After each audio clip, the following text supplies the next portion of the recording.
Baik, perkenalkan nama saya Bambang Ramadan dengan NIM 31125111175. Perkenalkan, saya Cornelia Angelica dengan nomor NIM 31125111007. Halo, perkenalkan nama saya Hetia.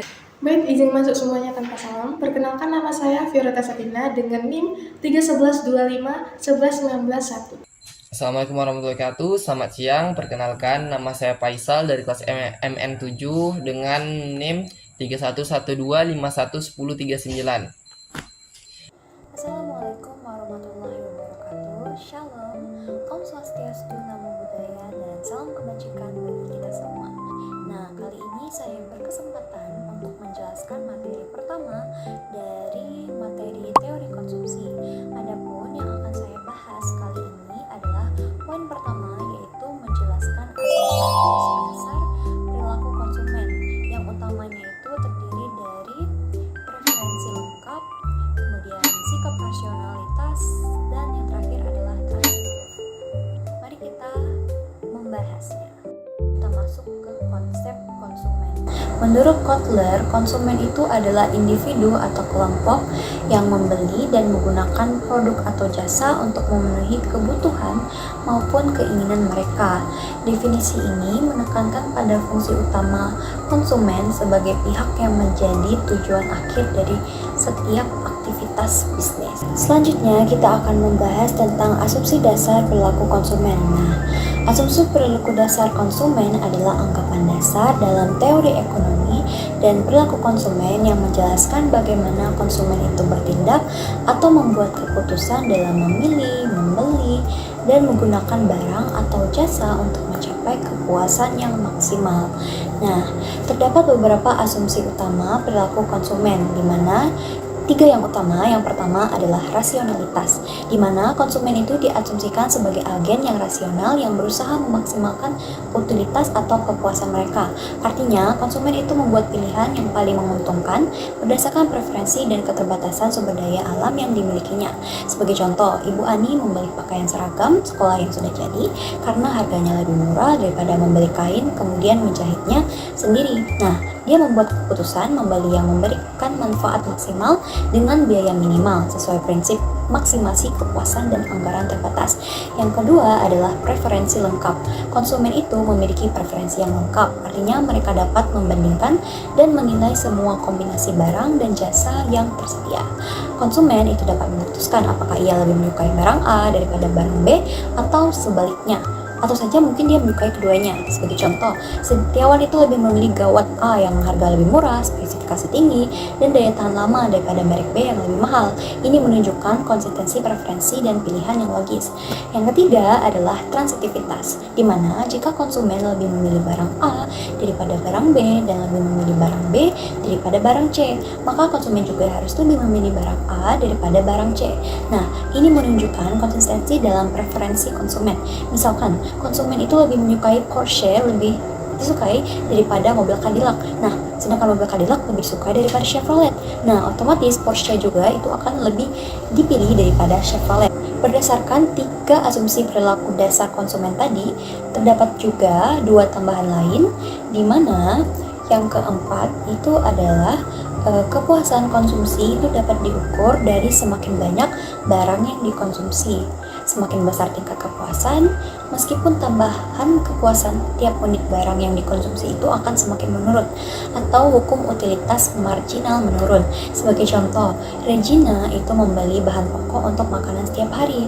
Setelah beberapa porsi, tambahan kepuasan yang dirasakan dari porsi berikutnya itu semakin kecil, sehingga dia berhenti untuk membeli makanan tersebut meskipun masih ada uang.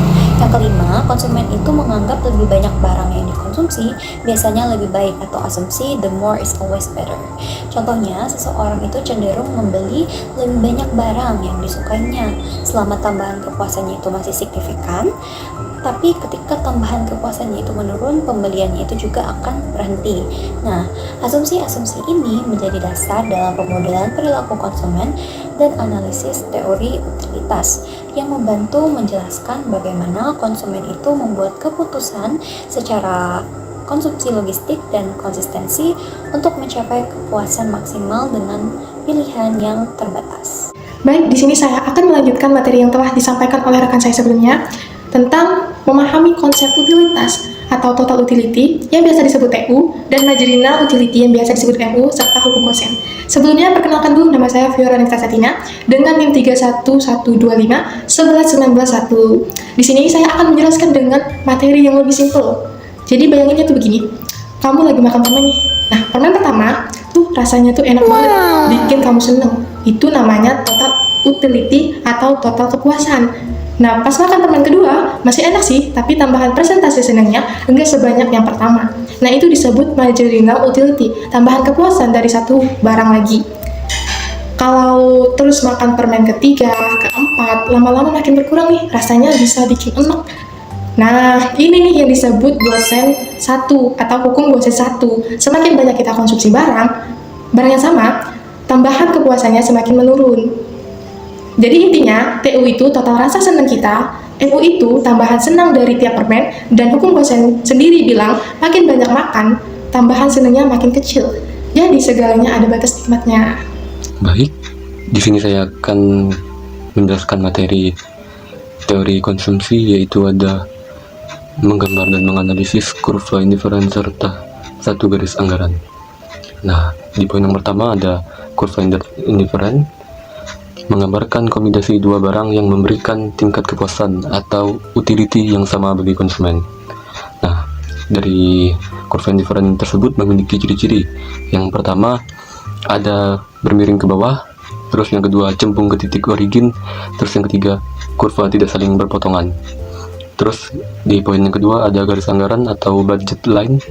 Garis anggaran tersebut menunjukkan kombinasi maksimum dua barang yang dapat dibeli konsumen dengan pendapatan terbatas pada harga tertentu. Nah, di sini rumus garis anggaran juga ada M sama dengan PX kali X ditambah PY dikali Y.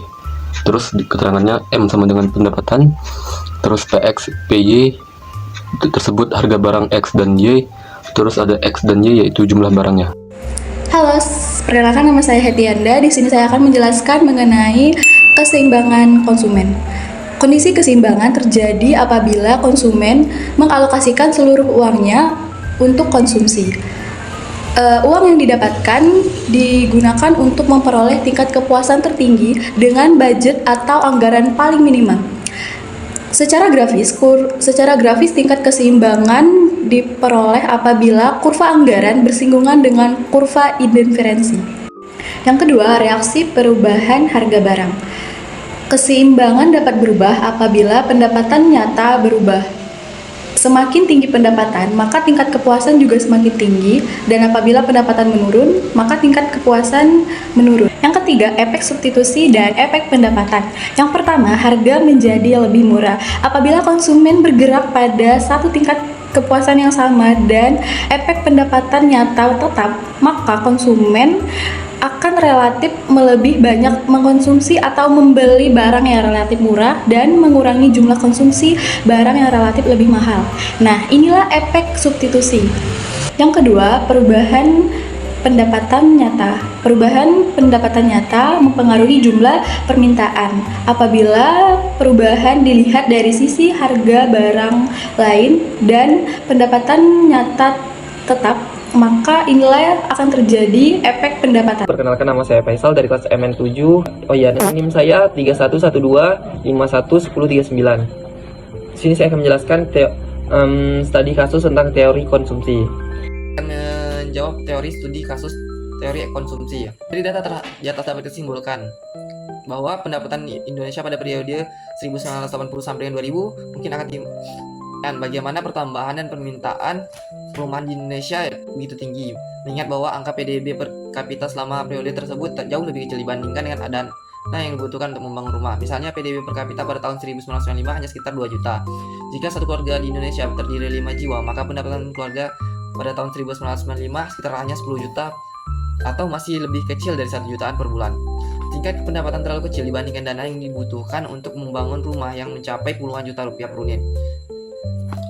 Tingginya pertambahan permintaan perumahan di Indonesia distimulir atau didorong adanya kredit perumahan, Selama periode tahun 1980 sampai dengan 1990, adanya pertumbuhan kredit perumahan mencapai 17,5% per tahun, kemudian meningkat pesat menjadi 36,8% per tahun. Selama periode 1990 sampai dengan 1995, krisis ekonomi Indonesia telah menurunkan kredit menjadi minus 29% pada periode tersebut. Bagaimana kredit perumahan dapat menstimulir atau mendorong permintaan perumahan? Jawabannya, yang pertama, kredit perumahan akan meningkatkan pendapatan. Yang kedua, elastisitas pendapatan dari permintaan perumahan yang lebih besar dari satu telah menyebabkan efek pendapatan yang lebih besar. Artinya, pertambahan permintaan perumahan akan melebihi angka 1% jika pendapatan akibat pemberian kredit meningkat 1%. Menurut teori konsumsi, rumah adalah salah satu kebutuhan pokok, sandang pangan, dan pendidikan. Tetapi karena harganya mahal, dia dikategorikan barang luxury. Hukum Angel menyatakan semakin tinggi pendapatan seorang, proporsi pengeluaran untuk kebutuhan dasar, makanan baik sandang pangan makin kecil, sedangkan pengeluaran untuk kebutuhan sekunder tersier termasuk rumah layak atau rumah mewah semakin besar. Ini terbukti di Indonesia ketika pendapatan per kapita naik, permintaan rumah akan naik lebih cepat. Yang ini mempengaruhi pada elastisitas konsumsi. Data menunjukkan elastisitas permintaan rumah terhadap pendapatan lebih dari 1, yaitu 2,3. Artinya jika pendapatan per kapita 1%, maka permintaan rumah dapat mencapai 2,3%. Dalam teori konsumsi, ini disebut sebagai barang elastis terhadap pendapatan. Ciri barang normal bahkan cenderung mewah. Peran kredit perumahan KPR dalam konsumsi. Teori konsumsi modern menjelaskan bahwa konsumsi tidak hanya bergantung pada pendapatan saat ini, tapi juga expected income, pendapatan yang diharapkan di masa depan, dan akses ke kredit. Perumahan KPR membuat masyarakat bisa memajukan konsumsi rumah walaupun pendapatan mereka belum cukup besar. Inilah sebabnya pembangunan rumah bisa tetap tinggi walaupun pendapatan per kapita sebenarnya masih kecil.